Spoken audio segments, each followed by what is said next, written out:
Olá, amigos. Estamos iniciando mais um programa Esclarecimentos Oportunos. Lembramos sempre que esse programa é uma realização da Sociedade Espírita Francisco de Assis, casa sediada na cidade de São Paulo. E como sempre conosco, Milton Felipe. Tudo certo, seu Milton? Muita alegria, estou bem, felizmente, e pronto aqui para o nosso trabalho de hoje. Desejar a todos que os bons espíritos nos ajudem sempre. Muito bem. Ô, seu Milton, hoje tem um programa aqui, a pessoa mandou aqui uma... Eu gostei muito dessa pergunta. Então, vocês consideram importante a leitura e o conhecimento da revista espírita? A gente precisa, primeiro, para algumas pessoas, falar o que é a revista espírita, porque de repente a pessoa vai, eu fui lá na banca, tem um monte de revista espírita lá, certo, né? O que a gente chama aqui, o que Kardec lançou como revista espírita. Isso mesmo. E aqui nós temos um exemplar, o primeiro, né, primeiro ano, de 1858, da Revista Espírita.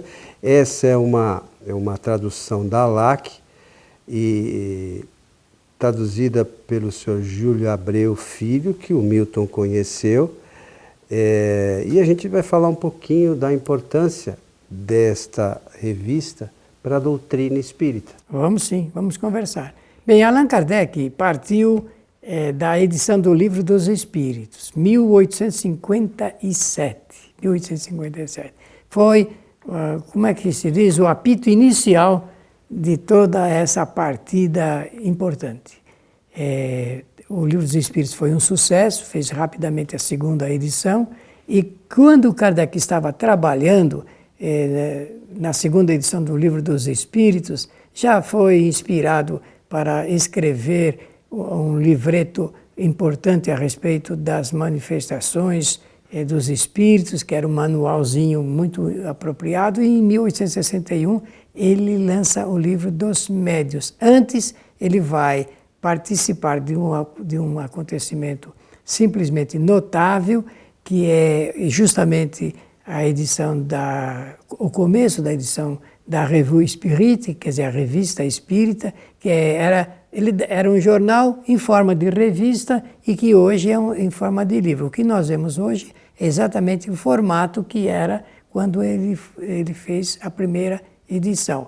Ele começou em 1858 e termina em 1869 com o seu decesso, isto é, com a sua morte física. Desencarnado no mês de março, Allan Kardec já havia deixado pronto o mês de abril, a edição do mês de abril, e depois os espíritas lá da Sociedade Parisiense assumiram, conforme a história já registra. Então, em 1858, sai lançado, desde janeiro, o primeiro livro com o nome de Revista Espírita. E ele diz que é um jornal de estudos psicológicos. É o subtítulo que ele dá. Teve uma duração de 14 anos. 12, né? Não. 12. Mas é que depois de Kardec, porque o primeiro número é de 1858 e o último que a gente considera 1869. Então são 12 volumes. 12 volumes. Então, durante esses 12 anos, foi Allan Kardec que dirigiu. Depois foram os espíritas de Paris. Pois bem, é um verdadeiro laboratório, porque Kardec ele era muito democrático, digamos. As pessoas escreviam para a revista, faziam perguntas, ou encaminhavam comunicações de espíritos, ou pessoas escreviam coisas adicionadas, coisas que adicionavam os assuntos que já haviam sido examinados por ele, publicados por ele, de forma que é um repertório muito interessante. O professor Herculano Pires, eu já vou falar a respeito da tradução para o português. O professor Herculano Pires, ele costumava dizer que o material da Revista Espírita, ele serve como aditivo para fomentar os estudos doutrinários. Ele achava uma contribuição simplesmente fantástica. Quem fez a tradução para o idioma português aqui no Brasil foi o Dr. Júlio Abreu Filho, um engenheiro, um espírita poliglota, conhecedor profundo do espiritismo, conhecedor profundo do francês, falava com fluência muito grande. Ele demorou 14 anos, é por isso que eu me enganei, 14 anos para poder fazer a tradução toda, não é? E foi editado pela editora espírita Allan Kardec, Edicel, aqui no Brasil. O diretor da Edicel era o Giannini. E ele, então, investiu fortemente, sabendo que os espíritas, no começo, iriam, sem dúvida nenhuma, não apoiar inteiramente as edições. Mas ele foi firme nesse propósito e, então, saiu na década de 60 a coleção, os 12 volumes encadernados e que eram vendidos a preços módicos e, ainda assim, parceladamente. Tinha até um carnezinho para quem quisesse comprar a crédito, porque custava caro o livro espírita ainda no Brasil. Então, se trata de uma publicação muito importante, muito importante. O Coelho, Antônio Coelho Filho, tem feito em nosso programa Esclarecimentos Oportunos referências, uma referência maciça dele em fazer citações de artigos publicados em diversos números da revista. Agora, essa novidade é que eu quero conversar. Olhe, meus amigos, eu falei que saía o encadernado e agora a LAC, além de promover a edição, ela promove uma coisa muito importante, que essa promoção que eu quero mencionar é a preço popular. A preço popular está em forma de brochura, é brochura na linguagem gráfica. Brochura, obedece à tradução do Júlio Abreu, com a apresentação do professor Herculano Pires. E realmente gostaríamos que os nossos amigos, ouvintes e espectadores dessem um pouco de apoio e atenção e de compra dessa obra, que ela é simplesmente notável. Eu aprendi muito lendo a Revista Espírita. Eu só pude escrever um livro, que ainda um dia sairá, contando a história da Sociedade Parisiense de Estudos Espíritas, porque eu reuni todo o material que contém esse assunto na revista. E até fazer uma apreciação de como seria uma reunião dirigida por Allan Kardec. Interessante. E aqui, Milton, só para lembrança que você mencionou para os nossos amigos, temos aqui também um volume, na verdade nós temos aqui em nossa casa a coleção da Edicel, que é isso aqui essa coleção que você mencionava, sim. Que era vendida no carnezinho, né? Então é um pouquinho diferente. Mas hoje, por que a gente resolveu falar um pouquinho e aproveitamos aqui a pergunta encaminhada por essa pessoa da doutrina espírita? Porque poucas pessoas conhecem a obra de Kardec, muito menos a Revista Espírita. Né? Simplesmente as pessoas não sabem que a revista existe. E ela foi o laboratório, né, que Kardec se utilizou para a montagem da doutrina como a divulgação mesmo. Então a partir da revista vocês vão poder notar que existem artigos que estão aqui na revista e depois elas vão compor lá o Livro dos Médiuns, a Gênese, o Céu e o Inferno, o Evangelho, enfim, diversos artigos que estão lá, eles estão primeiro aqui. Sim. Né? Então, foi o laboratório de Kardec. E hoje, poucas editoras, porque são 12 volumes e são... Você lembrava quantas páginas eram? Essa aqui, 4.367. Então, imagine, 4.367 páginas, 12 volumes. Isso é um investimento grande para uma editora que o resultado, infelizmente, dos espíritas ainda é muito pequeno, que não se deram ao trabalho de ler a Revista Espírita.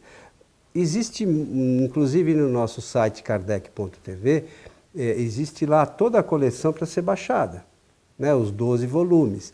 Mas é importante, e a maioria das pessoas, ou boa parte das pessoas que a gente conhece, gostam de ter o livro na mão. E não tinha até então, a FEB uma época lançou, está esgotado. Tem uma outra editora que está aí, já lançou alguns volumes e está dando continuidade, vai chegar ao final pelas informações que nós tivemos, mas a LAC se deu ao trabalho de pegar essa coleção também de tradução, porque a Edicel era Júlio Abreu, filho, e essa também. Edição é mesma do Júlio Abreu, só com a atualização ortográfica. Então a LAC, quem quiser depois entrar lá no site, é www.lac.org.br.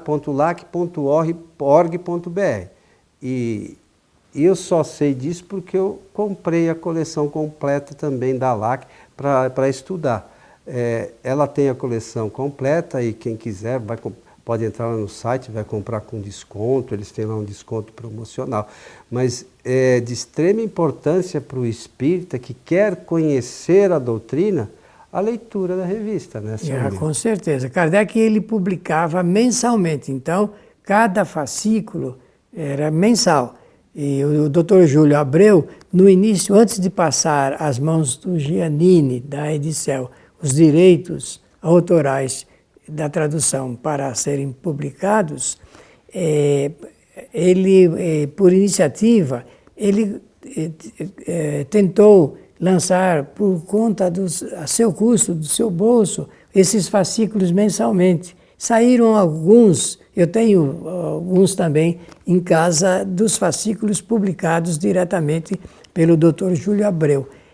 Só que, pelas dificuldades muito conhecidas, financeiras, então não foi possível continuar. A sede da Edipo, né, Editora Popular, do Dr. Júlio Abreu, ficava ali na rua Ezequiel Freire, no bairro de Santana, em São Paulo.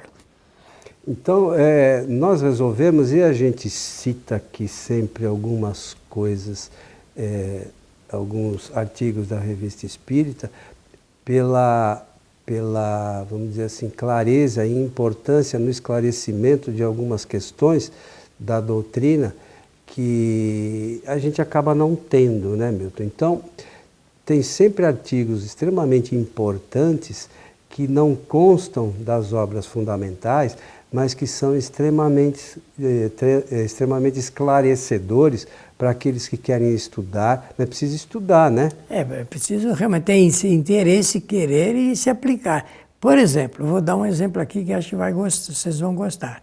É na Revista Espírita que a gente vê publicado por Allan Kardec, do ponto de vista da sociologia, no aspecto sociológico, uma estratificação dos espíritos. Olha que interessante, porque quando a gente fala da vida social dos espíritos, em processo de erraticidade, os espíritos são graduados, naturalmente, a gente precisa entender. Então, lendo o quadro da vida espírita que ele publicou, a gente tem então uma visão claríssima dessa estratificação social entre os espíritos. E quando a gente lê essa matéria escrita por Allan Kardec, a gente percebe quanto de errado existe nos trabalhos que a gente lê a respeito da vida social dos espíritos relacionados com a sua realidade espiritual, sem nenhuma materialidade. Porque normalmente quando se fala da realidade espiritual, se procura materializar a vida dos espíritos como se fosse aqui na Terra. Isso não guarda nenhuma relação com o que Allan Kardec pesquisou, e ele diz assim no Livro dos Espíritos, na questão 257 que ele fala que ele acompanhou milhares de espíritos. É importante a gente salientar isso. Eu agora não estou... Não, a questão 257 não. 257 é ensaio teórico das... Então não é. Então é outro, 2, 3 e alguma coisa. Pois bem, no Livro dos Espíritos, Allan Kardec vai dizer que ele acompanhou a vida dos espíritos, o relacionamento que manteve com milhares de espíritos. Milhares, não foi um, não foram 2, nem 3, milhares. Para um homem escrever uma coisa com a seriedade dele, para escrever isto, é porque realmente, de fato, ele fez esse acompanhamento. E ninguém melhor do que Allan Kardec para escrever sobre a realidade social dos espíritos. Dizendo a realidade social, eu quero dizer dos espíritos que, por afinidade, se aglutinavam. E é assim que funciona do outro lado. Para você entender como é que eles se aglutinavam, essa é a importância do estudar a revista. Existe uma outra história aqui que nós já mencionamos algumas vezes, e quem não tem a revista e pode entrar lá no site acho mais fácil, é do IPEAC, ipeak.net, que é do nosso amigo Cosme Massi, e digita lá, Danado. Essa história, para quem ler com atenção e estudá-la com atenção, vai mostrar para nós o que acontece com o espírito no mundo dos espíritos. Onde o espírito fica, o que ele faz, o que não faz, as sensações, como ele se mostra, de que maneira ele se mostra, né? Como é que se dá a mudança de como ele se mostra, né? Que vai estar ligado diretamente à transformação dele, e assim, para quem quer estudar a doutrina, esse relato desse espírito danado é maravilhoso. Sem fantasias, né? Não tem fantasia, é história. Tem outras histórias que a gente já citou aqui também, é do Baltazar, o gastrônomo, que o espírito também fala o que ele fazia, o que não fazia, onde é que ele ia, quando desencarnado, o que ele faz, para onde ele vai, para onde ele não vai, o que ele faz, o que ele não faz. Isso também é sem fantasia, é um relato do espírito. E outra, né, como o Milton mencionou, que é de extrema importância, esses foram alguns relatos que Kardec escolheu, mas ele com certeza teve diversos que davam as mesmas informações e ele simplesmente escolheu esse. Não é que um espírito veio e falou, ele teve essa informação de diversas fontes diferentes, de pessoas e médiuns, de médiuns e espíritos desconhecidos uns dos outros, que faz toda a diferença. Consenso universal, né? Olha, o Baltazar era gastrônomo, não é astrônomo. Não, é gastrônomo. Baltazar, o gastrônomo. Tá. É bastante interessante porque ele é um espírito até meio brincalhão, né? E fala algumas coisas assim, mas é interessante o relato dele. Né? Como também a gente citou num dos nossos programas últimos, da questão relacionada à cura moral, sim, também está lá na Revista Espírita. Enfim, há na Revista Espírita uma infinidade de temas e artigos extremamente importantes para esclarecimento da doutrina, não é isso, Milton? Isso mesmo. Isso é um complemento aos estudos que faz o Livro dos Espíritos, dos Médiuns, o Evangelho, o livro Céu e Inferno e a Gênese, que são as 5 obras principais. Esses 5 livros que nós citamos formam o corpo doutrinário do Espiritismo. Espiritismo só existe nesses 5 livros. Mas existem milhares de outros livros que tocam na doutrina espírita, mencionam o Espiritismo, estudam aspectos da doutrina espírita, mas o pensamento são dos seus autores, não da doutrina. A doutrina, a responsabilidade é de Kardec e dos espíritos superiores, né? A gente menciona sempre, e quem quiser, aí também pode estudar direitinho saber o que são os espíritos superiores, essa escala espírita é a partir da pergunta número 100. Número 100, 101, 102. Do Livro dos Espíritos. Né? Então, com a leitura desse material, a gente pode ter a noção do que são espíritos superiores, que estão muito além ainda, né, Milton, dos nossos... com certeza. Da nossa condição, né? Com certeza. Seu Milton, estamos chegando ao final de mais um programa. Então, agradecemos a generosidade da atenção de todos e desejamos, do fundo do nosso sentimento, que os bons espíritos nos ajudem sempre. Nós desejamos a todos que usem esse conteúdo da Revista Espírita para ampliar os seus conhecimentos doutrinários. É importante, senão os espíritos superiores não tinham orientado Kardec para que fizesse esse trabalho. Como eu disse, a editora LAC tem o conjunto, não temos nada com a editora LAC, simplesmente lançou recentemente a coleção completa da revista. Mais uma vez, no nosso site kardec.tv tem lá toda a coleção também para aqueles que quiserem baixar tudo completo. Lembramos também que na nossa transmitimos as nossas palestras públicas ao vivo pela nossa página do Facebook, facebook.com/transição. O Bruno vai colocar aqui nos caracteres direitinho, né? Porque às vezes eu falo errado aqui. Nas quartas-feiras, como eu disse. E se vocês quiserem nos dar o prazer de comparecer à nossa casa, é só acessar o nosso site, sociedadespirita.com.br. A todos o nosso abraço e até o nosso próximo programa.